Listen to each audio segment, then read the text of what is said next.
নমস্কার বন্ধুরা, আমি রাখি চলে এসেছি নতুন একটা ভিডিও নিয়ে। তবে অনেক দিন পর আপনাদের একঘেয়ে জীবন থেকে একটু দূরে আপনাদেরকে নিয়ে যাচ্ছি।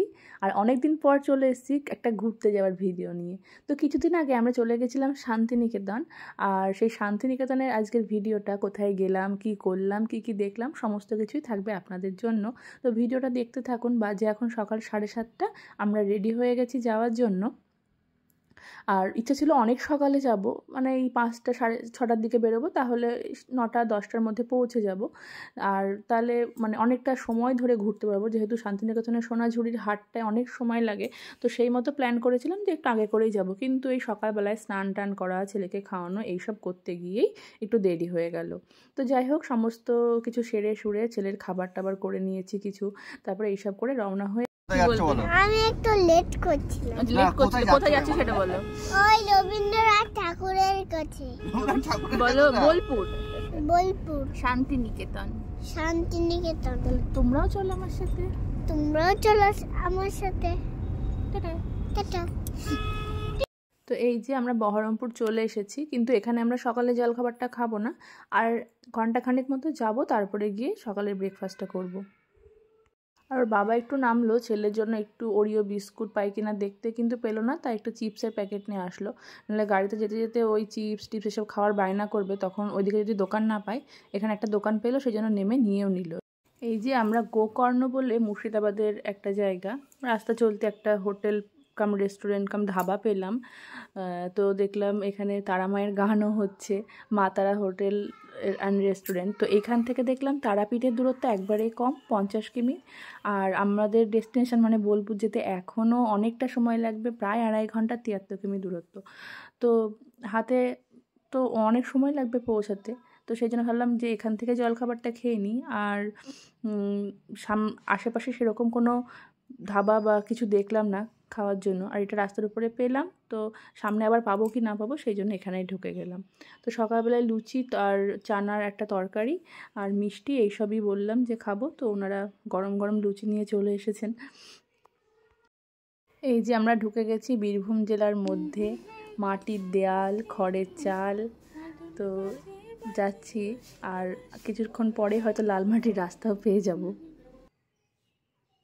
রাস্তা নিয়ে আমরা একটু গন্ডগোলে পড়ে গেছি। গুগলে দুটো রাস্তা দেখাচ্ছে দুদিক দিয়ে, আর একটা ব্রিজও দেখাচ্ছে, মানে একটা রাস্তা একটা ব্রিজ দিয়ে তারপরে যাবে। তো এবার আসল কথা হচ্ছে আমরা এই রাস্তায় একটাও ট্যুরিস্ট গাড়ি দেখতে পাচ্ছি না। যদি এটাই সঠিক রাস্তা হয় তাহলে তো প্রচুর ট্যুরিস্ট গাড়ি থাকবে, কারণ এটাই মানে ঠিক একদম অ্যাকচুয়াল বেড়ানোর সময় শান্তিনিকেতন যাওয়ার জন্য। তো একটা কোনো গাড়ি নেই, সেই জন্য আমরা একটু মানে ভয় যে আমরা ভুল রাস্তায় আসলাম কি না। তো কয়েকজনকে জিজ্ঞাসা করতে তারা বললো না, এই রাস্তা দিয়েও যাওয়া যাবে। তো এখন দেখা যাক, যতক্ষণ এই ব্রিজটা না আসে ততক্ষণ আমরা একদম শান্তি পাচ্ছি না। এই যে অনেক পরে আমরা এই ব্রিজটা পেলাম, তো এখন ঠিক আছে, মনে হচ্ছে ঠিকঠাক রাস্তায় আসছি। আর এই নদীটা কী নদী জানি না, একটুও জল নেই, আর মানে বালি, সেই যেমন নদী থেকে বালি তোলে না, সেরকম মনে হচ্ছে বালি তুলছে সব। আর আমাদের অনেকটা দেরি হয়ে গেল, যেহেতু বাড়ি থেকে দেরি করে বেরিয়েছি। এখন এই যে চলে এসেছি আমরা কঙ্কালীতলায়, আর এখন বাজে 11:15 মতো। ছেলে গাড়িতেই ঘুমিয়ে গেছিলো।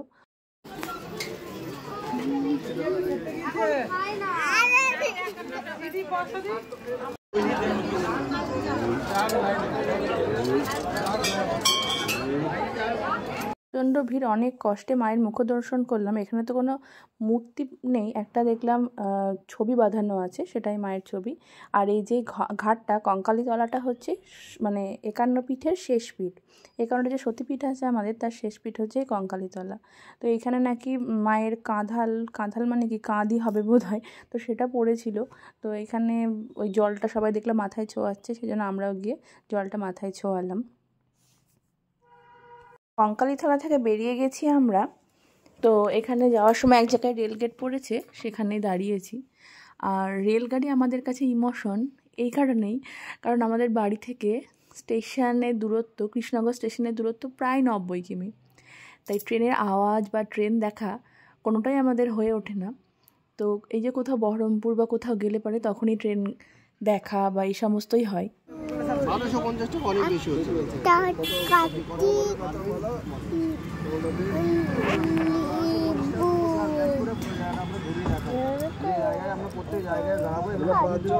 টোটো স্ট্যান্ড থেকে আমরা টোটো নিয়ে নিয়েছি। তো প্রত্যেকের একই ভাড়া 1200 টাকা করে বলছিল। অনেক বার্গেনিং করে আমরা 750-তে রাজি করিয়েছি। তো এই টোটো দাদাটাই আমাদেরকে ঘোরাবে আর সমস্ত কিছু দেখাবে। উনি আমাদের গাইড, সমস্ত কিছু বলবেন। তো উনি কী বলছেন সেটা আপনাদেরকেও শোনাবো। তো তবে এখানকার সমস্ত কিছুরই গেট বন্ধ, ভিতরে আপনাকে ঢুকতে দেবে না, কোনো ট্যুরিস্টকে ভিতরে ঢুকতে দেবে না, শুধুমাত্র এখানকার স্টুডেন্টরা ভিতরে অ্যালাউ আছে। তো বাইরে থেকে সমস্ত কিছু দেখতে হচ্ছে। 1935 থেকে 1938 পর্যন্ত এবং বাড়িটিকে তিনি বিশ্রামশালা হিসেবে ব্যবহার করেছিলেন বলে বাড়িটির নাম রাখা হচ্ছে দ্বিজবিরাম। পরবর্তীকালে রবি ঠাকুর এখানে বসবাস করেছিলেন এবং এই বসবাস চলাকালীন 4 বছর এই বাড়িতে ছিলেন। থাকাকালীন এই বাড়ি থেকে তিনি পরবর্তীকালে যুবশিক্ষা পরমান কেন্দ্র, ধ্যান কেন্দ্র, শিক্ষা প্রতিষ্ঠান জায়গা শুরু করেন।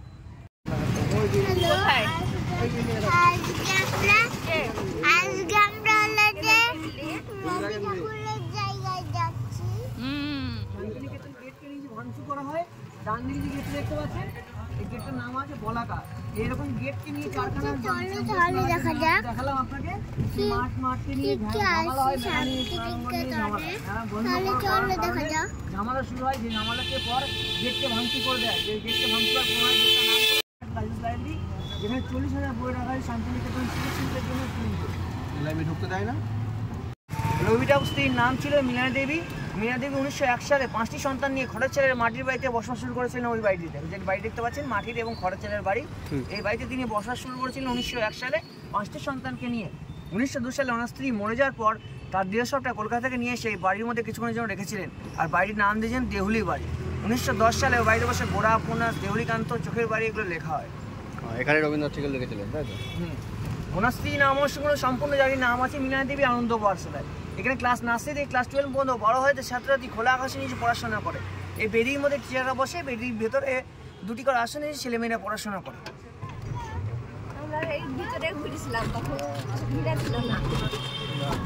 খোলা আকাশের নিচে 1 ঘন্টা নাচ গান, 1 ঘন্টা খেলাধুলা। এটা এখনো চলে? এখনো চলে, এটা নার্সারি স্কুল। ওখানে যাবো। বাটির গাছটা 250 বছর আনুমানিক বয়স। যে বট গাছের 3 পাড়ি বট গাছ বলা হয়, 3টে স্টেপে তারপরে গাছটা লাগানো আছে। এই 250 বছর আনুমানিক বয়স। যে গাছের তলা বছর হাট কবিতা লিখেছিলেন যে কুমোর পাড়া, গরুর গাড়ি, বোঝাই করা, কলসারি, পাকে শেষ করেছিলেন দাঁড়ানো থাকে তো হাটবু শুক্রবারে বংশীগঞ্জে পদ্মাবত। বাবা যা তোর কবিতা লিখেছিল। রবি ঠাকুরের ঘনিষ্ঠ বন্ধু যার নাম ছিল লর্ড কেলসার, তার বাড়ি ছিল ফ্রান্সে। ফ্রান্স থেকে তিনি শান্তিনিকেতন আশ্রম ভ্রমণ করতে এসেছিলেন গুরুদেব আশ্রম। গুরুদেব তাকে শান্তিনিকেতন ভ্রমণ করার পর তার ঘনিষ্ঠ বন্ধু তিনি দেখলেন যে শান্তিনিকেতন আশ্রমে চিকিৎসার ব্যবস্থা নেই, তাই তিনি সাধারণ বিল্ডিংটি তৈরি করে দিয়ে যান। আর গুরুদেব তার নাম স্মরণীয় করার জন্য নাম রাখলেন পিয়ারসন মেমোরিয়াল হসপিটাল। যে লেখা আছে দেখুন, বোর্ডে লেখা আছে PM hospital, Pearson Memorial hospital.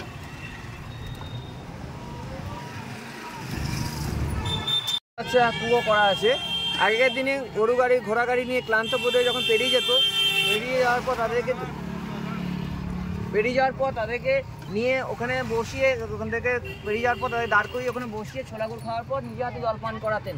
তাই ভালো হয়েছে জায়গাটির নাম রাখলেন পান্থশালা। এবং পান্থশালা কবিতাটি তিনি এই জায়গা থেকে রচনা করেন।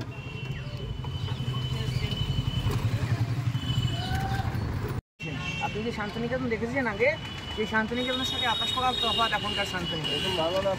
তো শান্তিনিকেতনে যে জায়গা ছিল সেই জায়গাটি শান্তিনিকেতন তারকদাস বাড়ি, এই বাড়িটির নাম। এটি ঘরের মাঝখান থেকে তালগাছ রোড এসছে, বাঁ দিকে ডান দিকে একটা করে রুম আছে। এই বাড়ি থেকে রবি ঠাকুর কবিতা লিখেন। পরবর্তীকালে তাল গাছ এক পায়ে দাঁড়িয়ে সব গাছ ছাড়িয়ে উঁকি মারা বসে কবিতাটি লেখা, তালদাস বিয়ে বলা।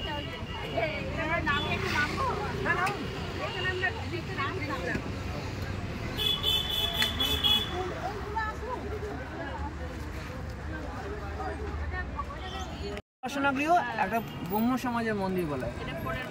কেন ব্রহ্ম সমাজ দীক্ষাটা রবি ঠাকুর ব্রাহ্ম সমাজ দীক্ষাটা এই বাড়ি থেকে হলুদ রঙের বাড়ি। এই বাড়িটি 1864 সালে এই বাড়িতে রবি ঠাকুর বাবা মহর্ষি দেবেন্দ্রনাথ ঠাকুর প্রথম বসবাস করেছিলেন এই বাড়িতে। পরবর্তীকালে রবি ঠাকুর 1910 সাল থেকে 1913 সালে এই বাড়িতে বসে গীতাঞ্জলি লেখেন। এই হচ্ছে সেই শান্তিনিকেতন বাড়ি। পরবর্তীকালে রবি ঠাকুর এই জায়গা থেকে শান্তিনিকেতন প্রতিষ্ঠা হয়েছিল। রবি ঠাকুরের বাবা শান্তিনিকেতন নাম রেখেছেন, কারণ তিনি মনে আত্মার শান্তি পেয়েছিলেন। এই স্বাধীনতা গায়ে গোড়া থেকেই তিনি মনে আত্মার শান্তি পেয়েছিলেন। এবং তারপর এই জায়গাটি তিনি সিদ্ধান্ত করেন এখানে ব্রহ্ম সমাজে আশ্রম করে তুলবেন। তাই তিনি ব্রহ্মার কাছ থেকে 1 টাকার বিনিময়ে 1862 সালে পূর্বদিকে জায়গাটি শান্তিনিকেতন প্রতিষ্ঠা করেছিল। পরবর্তীকালে রবি ঠাকুর এই জায়গায় শুরু করেন বিশ্বভারতী বিশ্ববিদ্যালয়।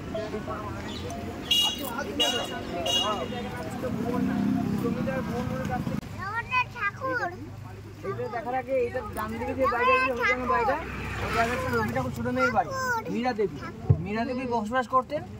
মীরা দেবী বসবাস চলাকালীন তিনি 22 বছর বয়সে মারা গেলেন কলেরা রোগে আক্রান্ত হয়ে। ওনার ছোট মেয়ে মারা যাওয়ার পর রবি ঠাকুর ওই বাড়িতে 4 বছর বসবাস করেন। ওই বাড়িতে 4 বছর বসবাস চলাকালীন বাড়ি থেকে তিনি মালঞ্চ কাব্যটি রচনা করেছিলেন বলে বাড়িটির নাম রাখা হয়েছে মালঞ্চ গৃহ। আমার বাঁ হাতের যে মূর্তি দেখতে পাচ্ছেন এই মূর্তি তৈরি করেছিলেন ভাস্কর রামকিঙ্করবেদ, যার বাড়ি ছিল বাঁকুড়া জেলায় সোনামুখী গ্রামে। 1938 সালে ভাস্কর রামকিঙ্করবেদ লোহা স্টার্চ করার পর নুড়ি পাথর চুনচুকি মিশিয়ে তিনি মূর্তিটি তৈরি করেছিলেন। 1939 সালে শেষ করার পর মূর্তির নাম দিয়েছেন দেশান্ত বা যাযাবর। শান্তিনিকেতন মানেই রবীন্দ্রনাথের জায়গা, যেখানে শিক্ষা, প্রকৃতি, সংস্কৃতি সমস্ত কিছু মিলেমিশে একাকার হয়ে গেছে। তো বাকি সমস্ত জায়গা বাইরে থেকে দেখলেও মিউজিয়ামটায় ভিতরে যাওয়া যাবে। তো টিকিট কেটে আমরা ভিতরে ঢুকছি, কিন্তু ভিতরে তো ফোন অ্যালাউ নেই, সেজন্য আপনাদেরকে ভিতরটা দেখাতে পারবো না।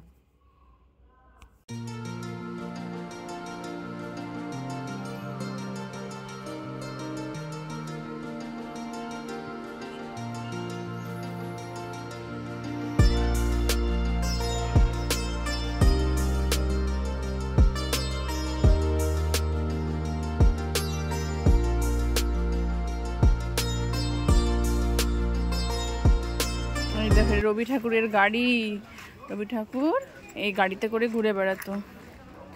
এখানে দাঁড়াও, আমি ছবি তুলি তোমার। চারিদিকে ফুলের সমারোহ, এত রং বেরঙের ফুল চোখ জুড়িয়ে যাচ্ছে, কি যে ভালো লাগছে চারিদিকটা দেখতে।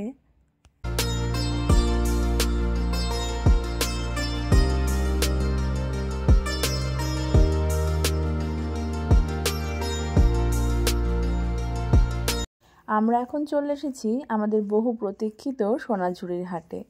চারিদিকে শুধু দোকান আর দোকান, যেদিকে তাকাচ্ছি কত যে দোকান, গুণে শেষ করা যাবে না। আর মনে হচ্ছে সব কিছুই দেখি আর সব কিছুই কিনি। আর শান্তিনিকেতন আসলে যেটা না করলেই নয় সেটা হচ্ছে এই যে এনাদের সঙ্গে নাচ।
তো অনেক কিছু কিনে নেওয়া হয়ে গেছে, আর কয়েকটা জিনিস নেব। এদিকে সন্ধ্যাও হয়ে এসছে, আর ও বলছে একটা নেম প্লেট নেবে, এখানে কাঠের সমস্ত আপনি যেরকম নাম বলবেন সেরকম দিয়ে নেম প্লেট বানিয়ে দিচ্ছে। তো ওখানে গেছে, নেম প্লেটটাও নিচ্ছে।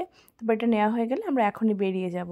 সারা দুপুর আমরা কিচ্ছু খাইনি, এই যে সকালে ব্রেকফাস্ট করেছিলাম, তারপরে ছেলেকে একটু শুকনো খাবার খাইয়েছি, একটা কেক খেয়েছি, আর কিছু খাওয়ার টাইমই পাইনি। এত কিছু দেখে আর সোনাঝুরির হাট থেকে তো বেরোতেই পারছি না।